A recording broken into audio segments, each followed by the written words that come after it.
Halo guys, apa kabar kalian semua? Mimin di sini bakal melanjutkan alur cerita Sword Star. Disclaimer dulu bahwa kemungkinan besar ada perbedaan antara novel dan versi Donghua-nya, tapi alur cerita utamanya tetap sama. Jadi tanpa ragu, Mimin akan membawakan alur ceritanya. Di istana Kaisar Longju, pada saat ini 5 manajer maid dan bintang Wulong berkumpul di sini. Sekarang situasinya telah berubah. Yansu sekarang berada di penjara neraka ke-9. Dia dipenjara selama 1000 era. Dan Lo Feng melambung tinggi menjadi murid pemimpin kota kekacauan primal. Kaisar Longju, kamu harus membantu kami kali ini. Kaisar Danian yang kurus meletakkan gelas anggurnya. Terakhir kali, Yansu memperlakukan Lo Feng seperti itu. Kami semua bahkan tidak menghentikannya. Aku khawatir dia akan mengingatnya. Kaisar Yingge pun mengangguk. Kaisar Longju, kami mengandalkanmu untuk membujuknya, kata Kaisar Cheng Yu. Untuk dapat mengambil posisi manajer di sini, itu menunjukkan bahwa mereka semua tahu bagaimana cara menghadapi orang lain. Mereka memahami fakta bahwa meskipun Lo Feng masih tidak dapat melakukan apapun kepada mereka, dan mereka memiliki tingkat kekuatan yang berbeda. Namun, bagaimana dengan masa depan? Dengan cara Lo Feng tumbuh, mungkin dia akan menjadi seperti kesatria Shiho. Aku juga harus berterima kasih kepada Yang Mulia Lo Feng. Di samping mereka duduk seorang pria tampan. Jika bukan karena dia, aku tidak akan berada di sini. Pria ini adalah Kaisar Chili. Tiba-tiba seorang penguasa sektor berlutut dengan hormat, melaporkan Yang Mulia Lo Feng telah tiba. Longju dan yang lainnya terkejut. Di luar istana, Lo Feng melihat 5 orang mendekat sambil tersenyum. Meskipun dia tidak dendam terhadap 3 kaisar lainnya, dia tidak memiliki kesan yang baik terhadap mereka. Saat itu, ketika Yansu ingin memenjarakannya di penjara neraka, 3 orang itu hanya berdiri di sana dan tidak melakukan apapun untuk menghentikannya. Kami tahu kamu akan datang, jadi kami menunggumu di sini. Kaisar Danian yang tinggi dan kurus itu tersenyum. Lo Feng mengangguk tanpa berkata apa-apa lagi. Lo Feng, izinkan aku memperkenalkanmu. Kaisar Longju tersenyum dan menunjuk ke arah pria tampan di sampingnya. Ini adalah Kaisar Chili dari Dojo Kapak Besar. Lo Feng menoleh. Salam yang mulia. Chili tersenyum. Aku baru saja menerima jabatan ini. Aku benar-benar harus berterima kasih atas ini. Jika bukan karena insidenmu dengan Kaisar Yanzu, aku tidak akan berada di sini. Terima kasih yang mulia. Lo Feng langsung tersenyum. Sepertinya Chili ini tidak berada di pihak yang sama dengan Yanzu. Lo Feng, ayo masuk. Kita bisa duduk dan berdiskusi, kata Kaisar Longju. Di dalam istana, jamuan makan mewah digelar ketika mereka berenam duduk. Dalam sekejap mata, 4000 tahun telah berlalu. Di masa lalu, Lo Feng, kamu masih anggota wilayah primal biasa. Sekarang, kamu telah menjadi murid pemimpin kota kekacauan primal. Kaisar Longju mengangkat gelas anggurnya. Aku menghormatimu. Ayo mari bersulang untuk itu. Semua orang mengangkat gelas mereka. Lo Feng mengikutinya. Lo Feng, kamu membeli 10.000 unit mayat serangga puncak penguasa sektor. Karena kamu sudah memesan, maka itu mudah. Kaisar Longju tersenyum. Aku akan mengatur orang-orang untuk pergi mengambilnya. Berapa lama waktu yang dibutuhkan? Tanya Lo Feng. Dalam 10 hari, kata Kaisar Longju dengan percaya diri. Ternyata begitu cepat. Lo Feng terkejut. Terakhir kali dia membeli 100 unit. Butuh waktu cukup lama. Namun kali ini, dia membeli 10.000 unit. Tetapi waktu yang dibutuhkan lebih singkat. Aku akan mengatur 100 anggota untuk langsung menuju ke tempat unit-unit terbaik ditempatkan. Kaisar Yingge tertawa. Tentu saja akan sangat cepat. Yang mulia hanya perlu beristirahat di sini. Dan dalam waktu 10 hari, kamu akan menerima mayat serangga. Dalam 10 hari, kelima kaisar bertukar pikiran dan menggunakan berbagai cara untuk membuat Lo Feng bahagia dan menikmati masa tinggalnya. Lo Feng menyadari betapa pentingnya kekuatan dan kedudukan. Yang mulia, suara Kaisar Longju bergema di seluruh istana. Lo Feng berjalan keluar dan tersenyum. Ada apa? Apakah semua unit mayat serangga sudah dikumpulkan? Ya, mereka sudah melakukannya. Kaisar Longju mengangguk dan tersenyum. Lo Feng menerimanya dengan senang hati. Cincin dunia ini tidak memiliki pemilik, oleh karena itu ia dengan mudah menggunakan energi dunianya untuk memasukinya dan mulai memeriksa 10.000 unit mayat serangga puncak penguasa sektor. Dari penampilannya, Lo Feng tidak dapat menahan senyum. Kaisar Longju, Kaisar Danian, Kaisar Yingge, mereka murah hati dan terus terang. Lo Feng senang. 10.000 unit ini, standar rata-rata mereka bahkan lebih baik daripada 100 unit yang aku beli terakhir kali. Dengan 60 juta poin, namun aku berhasil membeli barang senilai 120 juta poin. Kelima manajer ini benar-benar memperlakukanku dengan baik. Ia merasa senang dalam hati. Tentu saja, ini adalah kekayaan umat manusia secara keseluruhan, bukan uang mereka sendiri. Jika Kaisar Danian dan yang lainnya yang menanggung biayanya, mereka mungkin tidak akan begitu murah hati. Kaisar Longju melihat ekspresi gembira di wajah Lo Feng. Dia tertawa keras. Bagaimana? Apakah ini cukup bagus? Bagus sekali. Unit-unit ini benar-benar bagus. Lo Feng mengangguk. Aku ingat kamu ingin pergi ke gunung sampah. Kaisar Longju bertanya. Berapa lama kamu siap mencari harta karun? Tidak lebih dari 100 tahun, kata Lo Feng. Tujuan kali ini adalah mengumpulkan cukup banyak pecahan perak untuk membentuk baju besi perak. Menurut perkiraannya, beberapa dekade seharusnya sudah cukup. Ini adalah 100 cincin dunia. Masing-masing melambangkan bahwa kamu bisa berburu harta karun selama setahun. Dengan jentikan tangannya, Kaisar Longju mengambil 100 cincin dunia.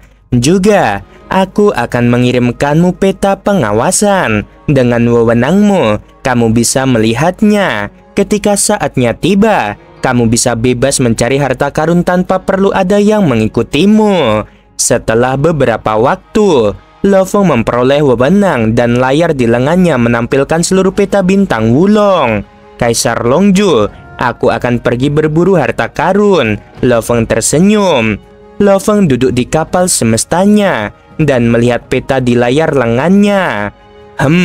Ada begitu banyak titik putih di peta. Semuanya pasti anggota internal. Lampu merah ini, tempatku berada juga memiliki titik merah. Sepertinya itu mewakili orang luar. Dengan sangat cepat, Lo Feng memahami sistem peta. Babata, kita berhenti di sini. Kapal planet Yunmo dengan cepat melambat dan berhenti. Lo Feng terbang keluar.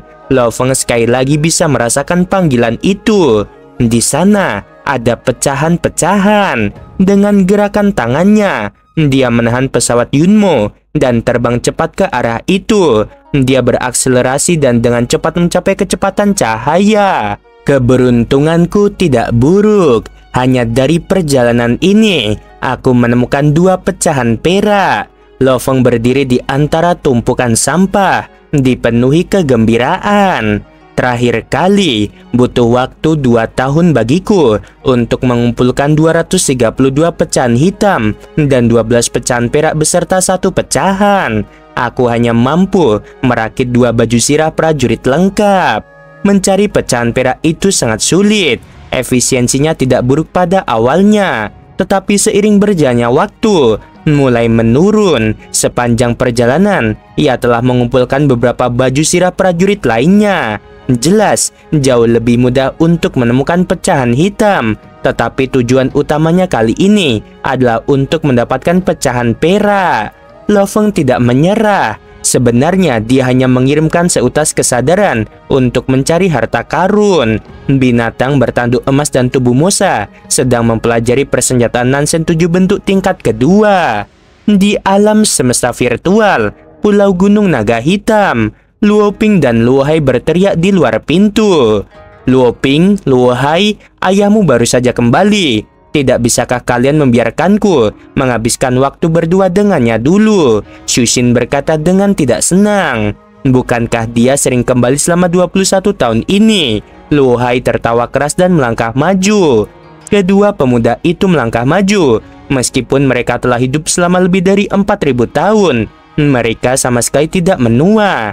Di antara mereka berdua, Luo Ping jauh lebih tenang. Dialah yang mengatur seluruh urusan keluarga. Dialah yang memegang otoritas utama dalam keluarga.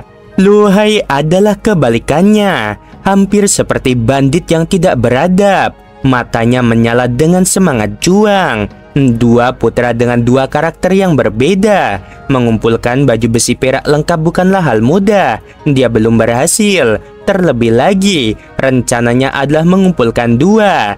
Dia harus menghabiskan cukup banyak waktu di medan bintang Wulong. Pisau yang tajam jauh lebih efektif daripada pisau yang tumpul. Hanya dengan persiapan yang tepat dia dapat berangkat ke medan perang di wilayah luar dengan persiapan yang matang.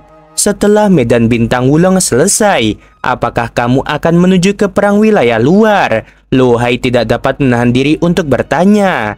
Ayah, bisakah kamu membawaku? Aku memiliki bentuk kehidupan tanaman penguasa sektor. Itu sangat aman. Luo Feng menggelengkan kepalanya. Kamu masih jauh dari itu. Bahkan dengan bentuk kehidupan tumbuhan, tubuhmu hanya penguasa domain level 9. Kamu akan menjadi umpan meriam dalam perang wilayah luar. Serangan roh yang kuat dari ras lain akan dengan mudah menghabisimu. Bahkan aku harus sangat berhati-hati di sana. Aku tidak akan memiliki cara untuk melindungimu sama sekali. Fokus saja pada pelatihanmu. Jangan pikirkan perang wilayah luar dulu. Ketika kamu mencapai puncak penguasa sektor dan kamu memiliki kekuatan setara Undying, baru kita bicara. Luo Hai menundukkan kepalanya.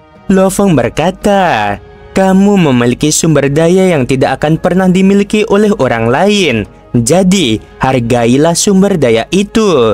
Dimengerti, jawab Luo Hai. Lo Feng tiba-tiba menunjukkan ekspresi gembira. Ada apa, ayah? Tanya Luo Hai dengan suara keras. Luo Ping juga menatapnya dengan rasa ingin tahu. Di medan bintang Wulong, di dalam gunung sampah.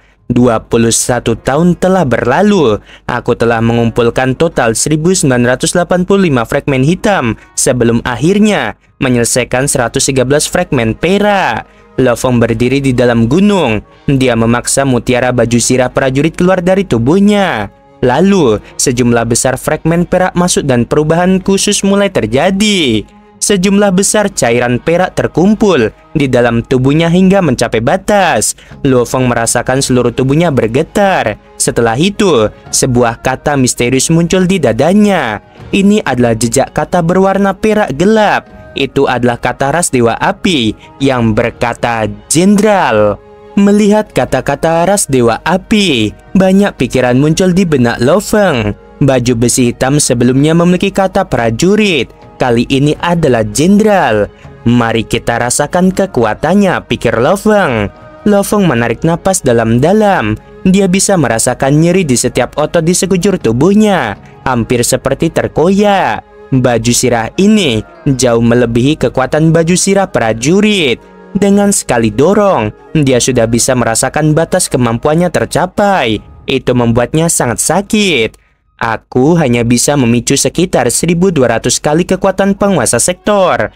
Luo Feng membuang penilaiannya. Ketika seseorang mencapai level kekuatannya, mudah untuk membuat pengukuran yang akurat dan tepat. Luo Feng mulai mengerti. Semakin ke belakang, semakin berat pula tuntutan pada tubuh. Sepertinya tubuhku masih terlalu lemah. Baju sirah prajurit lebih cocok untukku.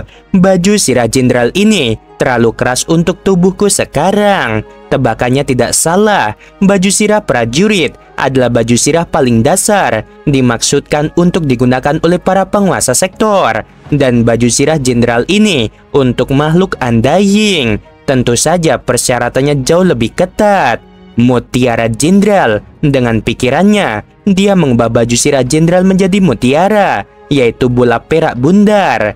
Aku akan membiarkan binatang bertanduk emas itu mencobanya. Struktur tubuh binatang itu jauh lebih kuat daripada tubuh bumiku. Di dalam dunia internalnya padang rumput yang luas, binatang bertanduk emas bagikan gunung. Suaranya penuh kegembiraan. Ia mengeluarkan mutiara prajurit berwarna hitam. Setelah itu, ia mengangkat kepalanya yang agung dan menatap mutiara jenderal kecil itu. Ia mengelurkan cakar kanannya dan menyentuhnya. Segera, mutiara perak itu memasuki tubuhnya, dan dalam sekejap mata, kata ras dewa api jenderal muncul di dadanya dan menghilang setelahnya. Mata binatang itu berkilau dengan cahaya keemasan saat ia melolong. Rasa sakit yang hebat pun menyebar, hampir seperti merobek otot-ototnya. Binatang itu tak lagi merasakan lelah dari baju sirahnya. Ia telah didorong hingga batas maksimal. Lo Fong mengangguk. Ini adalah level terendah dari makhluk undying normal. Sepertinya baju besi umum ini memang untuk makhluk undying. Dengan menggunakan 2,12 miliar poin, teknik Dewa Dunia telah meningkat dari 5 kali lipat saat itu menjadi 7,5 kali lipat. Tenang saja, picu armornya 10.000 kali kekuatan penguasa sektor. Ini hampir setara dengan level puncak undying pejabat, hampir setara dengan undying kaisar. Binatang itu sekarang panjangnya sekitar 100 km, masih lebih besar dari gunung manapun di bumi. Di sampingnya muncul Lo Fong berpakaian hitam. Dia bergumam. Dikombinasikan dengan cakar pencabik langit dan sayap yang diberikan guru kepadaku, itu sangat surgawi. Lo Fong mengangguk puas. Meskipun itu masih jauh dari tujuan akhirnya, melawan makhluk seperti gurunya Truyan, dia masih bisa dihancurkan dalam sekejap mata. Namun, setidaknya binatang itu sekarang telah mencapai tujuan jangka pendeknya. Tidak buruk, Lo Fong mengangguk. Setelah mengumpulkan satu baju sirah umum, Lo Fong tidak ingin mengakhirinya. Tubuh buminya mungkin belum bisa menggunakan baju sirah itu. Tetapi bagaimana dengan masa depan? Dia tidak ingin membuang waktu lagi untuk kembali ke sini untuk mencari pecahan-pecahan lainnya. Tahun-tahun berlalu, tubuh buminya tetap tinggal dan menjelajahi medan bintang Wulong, terus mencari pecahan baju besi perak. Binatang bertanduk emas dan klan Musa, mereka melanjutkan pelatihannya masing-masing. Dalam sekejap mata, dia telah tinggal di sana selama hampir 60 tahun. 3 bulan lagi, dan itu akan menjadi 6 dekade. Akhirnya, aku menyelesaikan armor jenderal kedua. Sebuah armor perak muncul di permukaan kulitnya. Dia tersenyum lebar. Semakin sulit untuk menemukan lebih banyak pecahan perak. Efisiensi pencarian semakin menurun. Butuh waktu 21 tahun baginya untuk menyelesaikan baju besi pertama, dan 39 tahun lagi untuk menyelesaikan baju besi kedua. Aku telah menyelesaikan 2 perak. Lo Fong tertawa. Lalu pecahan misterius ini, aku telah mendapatkan total 9 sekarang. Sayang sekali, aku masih belum tahu untuk apa itu. Meskipun aku bisa merasakan dia memanggil, aku tidak dapat menyerapnya. Meneteskan darah di atasnya juga tidak ada gunanya, dan jejak roh tidak dapat menyerangnya.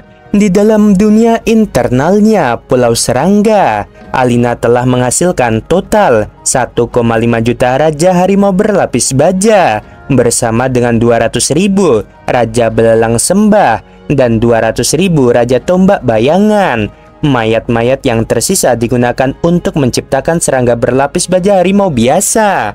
Hari-hari produksinya terus berlanjut. Lo Fong sangat bersemangat, yang kuat menikmati perasaan memimpin pasukan. Pasukan sejuta raja memang sangat kuat, setidaknya 10 kali lebih kuat dari pasukan sejuta biasa. Satu serangan gabungan jika mengenai, bahkan bisa menghabisi seorang undying kaisar. Tentu saja, peluangnya untuk mengenai sangatlah rendah. Namun dengan ratus serangga yang memimpin mereka, mereka tentu punya cara lain. Aku telah menyelesaikan 2 misi yang membuatku datang ke medan bintang Wulong, yaitu baju sirah jenderal dan pasukan Raja Serangga. Sekarang semuanya sudah beres. Saatnya aku meninggalkan medan bintang Wulong dan menuju perang wilayah luar. Saat Lo Fong pergi, ia tentu saja diantar dengan jamuan makan mewah yang diadakan oleh Kaisar Longju, Cili, Linje, Danian, dan Cheng Yu. Jalur terpendek dari sini ke medan perang wilayah luar adalah dengan menuju ke bintang burung Chang terlebih dahulu. Kaisar Longju lanjut berkata, Itu adalah pangkalan logistik dan titik transportasi pasukan. Sejumlah besar prajurit dan banyak serigala penyendiri yang ingin berpartisipasi dalam perang semuanya dapat menuju ke sana dan dikirim. Lo Feng mengangguk.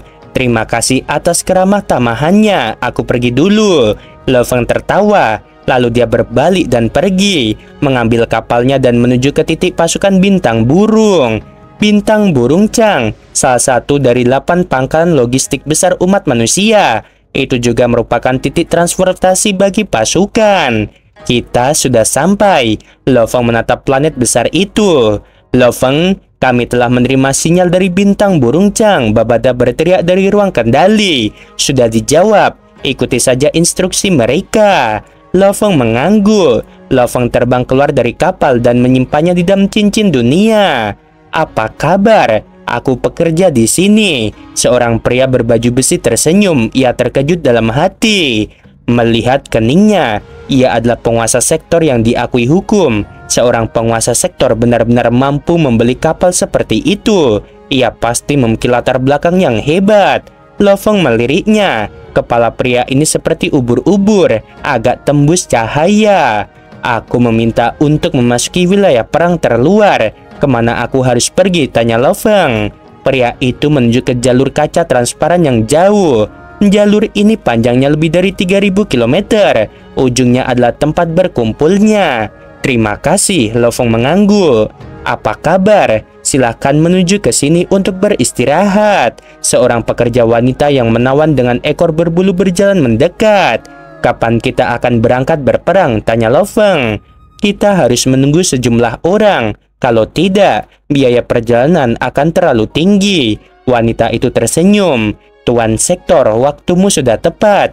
Banyak orang sepertimu telah menunggu di sini selama 12 hari. Lo Feng berjalan ke samping. Ada banyak bangku logam tempat banyak prajurit yang ingin berpartisipasi dalam perang tersebar di mana-mana. Lo Feng duduk dengan santai. Dua penguasa sektor yang berpenampilan serupa dengan bulu di wajah mereka seperti manusia serigala. Mereka berjalan mendekat. Lo Feng menatap mereka berdua dengan rasa ingin tahu. Keduanya adalah penguasa sektor puncak dan dari dahi mereka. Mereka berdua dikenali oleh hukum mereka. Orang harus tahu bahwa meskipun ada lebih dari 10.000 orang di sana, kebanyakan dari mereka adalah penguasa domain dan sangat sedikit dari mereka yang merupakan penguasa sektor dan universe. Penguasa sektor manusia serigala yang lebih besar tersenyum. Setelah itu, ia dan adiknya duduk di bangku seberang. Dengan jentikan tangannya, sebotol anggur dan 3 gelas muncul. Terima kasih. Lo Feng mengangkat gelasnya. Manusia serigala itu tertawa keras. Namaku Klaus dan ini adikku Buddy. Aku dipanggil orang gila atau madman, kata Lo Feng. Kedua penguasa sektor manusia serigala itu langsung tahu bahwa itu adalah nama panggilan. Dan nama panggilan seperti itu terlalu umum. Banyak orang dalam pasukan itu tidak mengungkapkan nama asli mereka. Mereka lebih suka nama panggilan. Dan 1 dari 100 orang mungkin dipanggil orang gila atau madman juga. Sudah ada 96 penguasa sektor di sini. Buddy berkata pelan. Kita hampir pergi. Lo Feng sangat jelas bahwa sebagai murid pemimpin kota kekacauan primal, ada banyak prajurit di luar sana yang ingin menghabisinya. Kehati-hatian sangatlah penting. Yang terbaik adalah tidak mengungkapkan identitasnya. Yang kuat jumlahnya sebanyak angin di peperangan wilayah luar. Jika dia mengungkapkan identitasnya sejak awal, bahayanya mungkin akan berlipat ganda hingga 100 kali lipat. Lo Feng menunggu selama sehari dan jumlah penguasa sektor yang datang akhirnya mencapai 100. Lo Feng bangkit dan berkumpul dengan para penguasa sektor lainnya. Saat mereka berkumpul, satu lagi datang sehingga jumlah total penguasa sektor menjadi 101. Hal itu membuat mereka semua berdiskusi tentang keberuntungan penguasa sektor wanita terakhir tanpa harus menunggu sama sekali. Sebelum kita pergi, aku ingin kalian semua mengikuti upacara pemberian wewenang tradisional, kata seorang Undying. Upacara ini untuk menegaskan posisi kalian di militer. Oleh karena itu, kami perlu memberikan kalian wewenang dan cara kami melakukannya adalah untuk menguji kekuatanmu. Setiap dari kalian mungkin telah berlatih berkali-kali dalam jaringan alam semesta virtual, dan jaringan akan menilai kalian berdasarkan kinerja kalian di dalamnya. Penilaian ini sangat penting bagi posisi kalian dalam pasukan. Pembagian dibagi menjadi 3. Satu adalah prajurit penguasa sektor biasa, yang kedua adalah prajurit penguasa sektor elit, dan yang ketiga adalah jenderal penguasa sektor. Kebanyakan penguasa sektor adalah prajurit biasa. Dari 100 elit, mungkin ada 1 jenderal penguasa sektor. Aku yakin kalian semua telah menunjukkan kekuatan sejati kalian di jaringan alam semesta virtual sebelumnya. 101 penguasa sektor berjalan mendekatinya dan gelang lengan memancarkan cahaya biru yang menyelimuti para penguasa sektor yang mendekatinya. Lo Fong melihat ini dan terkejut.